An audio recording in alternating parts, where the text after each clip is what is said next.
Hi అండి, welcome to my channel ఇంటి వంట ఎంతో రుచి. ఈరోజు వీడియోలో ఇంట్లోనే పాప్కార్న్ ఈజీగా ఎలా చేసుకోవాలో చూపించబోతున్నాను.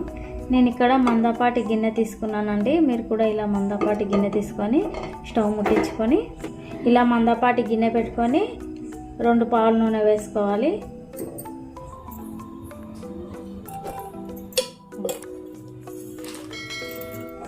నూనెలో సగం చెంచా పసుపు వేసుకోవాలి. నేను సగం చెంచా పసుపు వేసుకుంటున్నాను. 1 చెంచా ఉప్పు వేసుకుంటున్నాను. ఉప్పు ఎందుకంటే మనం తినేటప్పుడు టేస్ట్ మంచిగా ఉంటుందండి పాప్కార్న్, అందుకే ఉప్పు వేసుకోవాలి. లేకుంటే చప్పగా ఉంటుంది, అందుకనే ఉప్పు వేసుకోవాలి. ఉప్పు పసుపు మంచిగా కలిసేలా ఇలా కలుపుకోవాలండి. నీట్గా ఇలా కలుపుకుంటే మనకు తినేటప్పుడు టేస్ట్ మంచిగా ఉంటుంది. ఉప్పు పసుపు మంచిగా నూనెలో ఇలా కలిసిపోయేలా కలుపుకోవాలి.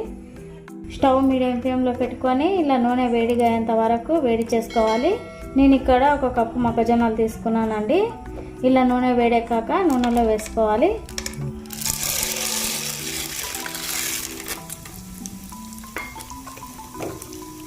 ఇలా కలుపుకోవాలి.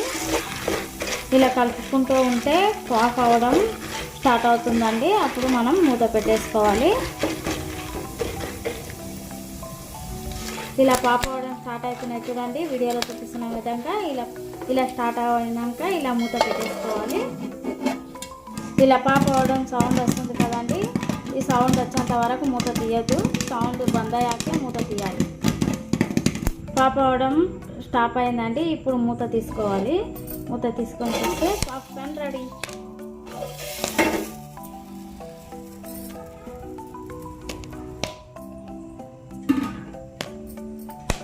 చూశారు కదండి పాప్కార్న్. మీరు కూడా మీ ఇంట్లో ట్రై చేసి ఎలా వచ్చిందో కామెంట్ చేయండి, లైక్ చేయండి. చూశారు కదండి పాప్కార్న్ ఎంత పర్ఫెక్ట్గా వచ్చిందో. మీరు కూడా మీ ఇంట్లో కంపల్సరీ ట్రై చేస్తారనుకుంటున్నాను. మీరు కూడా ట్రై చేసి ఎలా ఉందో కామెంట్ చేయండి ఫ్రెండ్స్.